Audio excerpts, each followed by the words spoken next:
முக்கியமாக அதிமுக எப்போவுமே இந்த ஒரு விஷயத்தை கையில் எடுக்கும். இந்த டெல்டா மாவட்டங்களில் அந்த பச்சை துண்டு மேட்ரு அதை விஜய் அவர்கள் அப்படியே போடுறாரு ஒரு போடு. நீங்கள் வேணால் சொல்லுங்கள், உங்களோடு ஸ்டாலின், உங்களுடன் ஸ்டாலின் நீங்கள் சொல்லுங்கள். யார்கிட்ட சொல்லுங்கள்? இந்த மக்கள்கிட்ட சொல்லாதீங்க, உங்கள் குடும்பத்தில் வேணால் போய் சொல்லுங்கள்.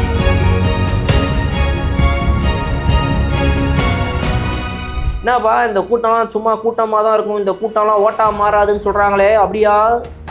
நண்பா, ஒரே ஒரு டவுட், எங்க போனாலும் இது வெறும் சும்மா கூட்டம், ஓட்டு போட மாட்டாங்கன்னு சொல்றாங்க, அப்படியா அப்படின்னு சொல்லிட்டு ஒரு போடு போடுறாரு. அதாவது அவங்களுக்கும் பதில் உங்களுக்கும் மைண்டுக்குள்ள இருக்கணும், நீங்கெல்லாம் சும்மா இங்கே வரல, நீங்கள் ஓட்டு போடணும் அப்படிங்கிறத அவங்க மைண்ட் ரிஜிஸ்டர் பண்றாரு. இது சும்மா கூட்டம் கிடையாதுன்னு எதிரிகளுக்கு காட்டுறாங்க. இது என்ன சும்மா கூட்டமா?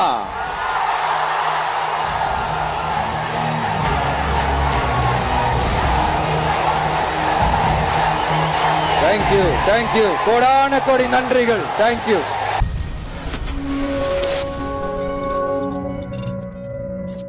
விஜய் அவர்களுடைய திருவாரூர் பேச்சுக்கு அப்புறமா தமிழக அரசியல்ல என்னென்ன மாதிரி சூழ்நிலைகள், முக்கியமா திமுக நாம் தமிழர் கட்சி இருவருமே பார்த்தீங்கன்னா எப்படி ரியாக்ட் பண்றாங்க அப்படின்ற சில விஷயங்களை இந்த வீடியோவில் பார்க்க போறோம். கலர்நாடே வாய்ஸ் நேயர்களுக்கு வணக்கம்.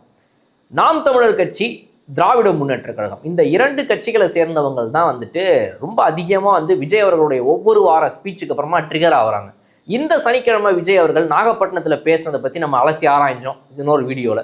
இந்த வீடியோவில் திருவாரூரில் விஜய் அவர்கள் பேசின முக்கியமான பாயிண்ட்ஸ் என்ன, அதெல்லாம் எந்த அளவுக்கு நம்மளுடைய திமுகவை ட்ரிகர் பண்ணியிருக்குங்கிறது தான் இந்த வீடியோவில் பார்க்குறோம். முதல்ல விஜய் அவர்கள் எங்கே பேசுகிறார்? திருவாரூரில் பேசுகிறார். அதாவது இந்த திருவாரூருங்கிறது என்ன மாதிரி ஒரு ஊர்? இப்போதைய முதல்வர், திராவிட முன்னேற்ற கழகத்தின் தலைவர் மு.க. ஸ்டாலின் அவர்களுடைய தந்தை திரு கலைஞர் அவர்கள் பிறந்த ஊர், அந்த மாவட்டத்தை சேர்ந்தவங்க தான் அவங்க.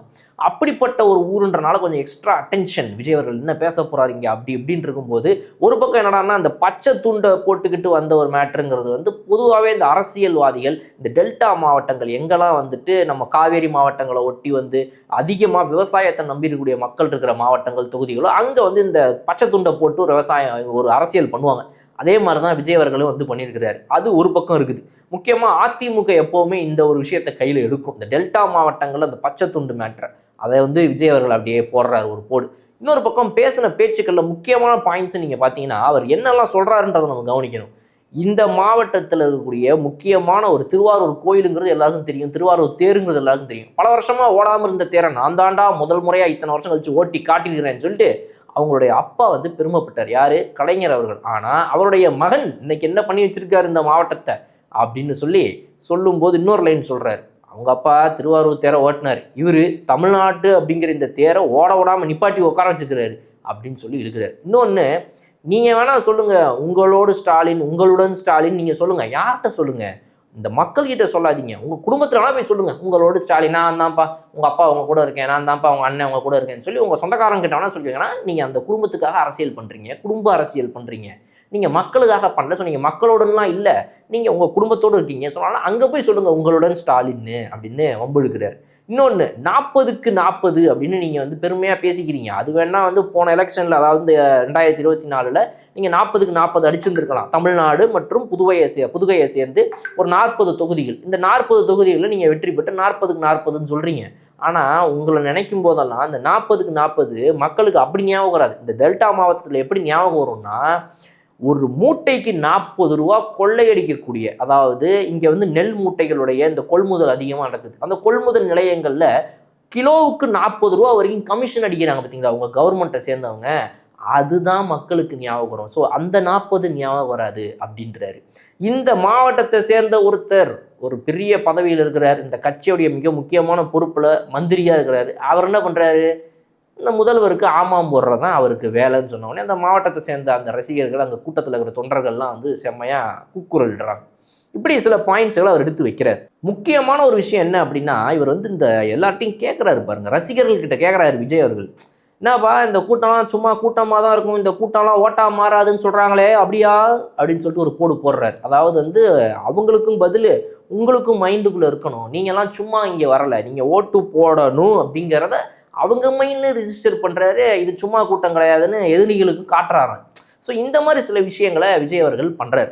இப்போ நம்ம ரியாலிட்டிக்கு வருவோம். இந்த சைடு அந்த மேடையை விட்டு, அந்த பேச்சை விட்டு, அந்த வேனை விட்டுலாம் நகர்ந்து வந்தோம்னா அதோட ரியாக்ஷன் எப்படி இருக்குதுன்னா, திமுக இன்னும் எக்ஸ்ட்ரா டென்ஷன் ஆகுறாங்க.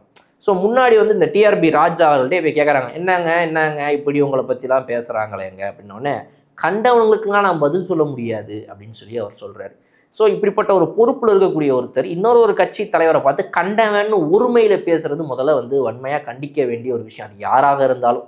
இந்த இப்படி அங்கிள்னு சொல்கிறதே உங்களுக்கு கோபம் வருது, நீங்கள் வந்து கண்டவன் அப்படின்னு ஒருமையில் பேசும்போது நாளைக்கு உங்கள் சிஎம்ஐயோ இல்லை உங்களையேவோ ஒரு கட்சி தலைவர் வந்துட்டு மேலே ஏறிட்டு கண்டவன் அவன் கிடக்கிறான் அப்படின்னு சொன்னால் நீங்கள் சும்மா இருப்பீங்களா? அப்போது ஒரு அரசியல் தலைவராக இருக்கக்கூடியவங்க வந்துட்டு மற்ற அரசியல் தலைவர்களுக்கு ஒரு மரியாதையோட உங்களுடைய விமர்சனங்கள் எடுத்து வைக்கலாம், பட் மரியாதையாக வைக்கணும். அந்த மரியாதை குறைஞ்சிக்கிட்டே போகுது. ஏன்? கடுப்பு அதிகமாகிட்டே போகுது. அப்போது இந்த திராவிட கட்சிகள் இங்கே யாரெல்லாம் இருக்கிறாங்க, இந்த அதிமுக, திமுக விஜய் அட்டாக் பண்ண மாட்டேங்கிறாரு. ஏன் அப்படிங்கிறதுக்கு நம்ம ஏற்கனவே ஒரு வீடியோவில் சூப்பராக பேசியிருந்தோம். ஒரு பாயிண்ட் அதை மக்கள் வரவேற்றாங்க. அதுதான் உண்மை. நாளைக்கு நான் ஃப்யூச்சரில் யார் கூட வேணாலும் இருப்பேன். திமுக வந்துட்டு இன்னைக்கு என்னோட எதிரி, நாளைக்கு என்னோட எதிரி. ஆனால் அதிமுக இன்னைக்கு வேணா நான் கூட்டணி இல்லாமல் இருக்கலாம். ஒருவேளை 2026 எலெக்ஷனுக்கு அப்புறமா பாஜக விட்டு வெளியே வந்ததுக்கப்புறம் அதிமுக நானும் ஒன்று சேரலாம். அன்னைக்கு போயிட்டு நான் எந்த மூஞ்சி வச்சுட்டு அவங்களை இப்போ விமர்சிப்பேன்.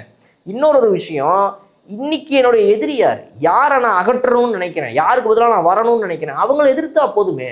ஆட்சியில் இல்லாத கட்சிகளை பற்றி சும்மா எதுக்கு பேசணும்னு சொல்லி அதிமுகவுக்கு ஒரு பெரிய விஷயமே கொடுக்க மாட்டேங்கிறாருன்றதும் டார்கெட் சரியாக இருக்குது அப்படின்ற விஷயத்தை நம்மளால் புரிஞ்சுக்க முடியுது. அதனால் இவர் வந்து இன்னைக்கு திமுகவை தான் அட்டாக் பண்ணுறாருங்கும் போது அந்த திமுக கட்சியை சேர்ந்தவங்க உண்மையாகவே ரொம்ப டென்ஷன் ஆகுறாங்க. அதிகமாயிட்டே போகுது அவங்க கோவம். அவங்களுக்கான பதில் சொல்ல வேண்டிய அவசியம் கிடையாது அப்படின்னு அவங்கள புறக்கணிச்சுட்டு போகிற அதே டிஆர்பி ராஜாவுடைய கட்சியை சேர்ந்த, அவங்களுடைய அரசை சேர்ந்த, அவங்களுடைய ஐடி விங்லாம் என்ன போடுது, விஜய்க்கு பதில் கொடுக்குது.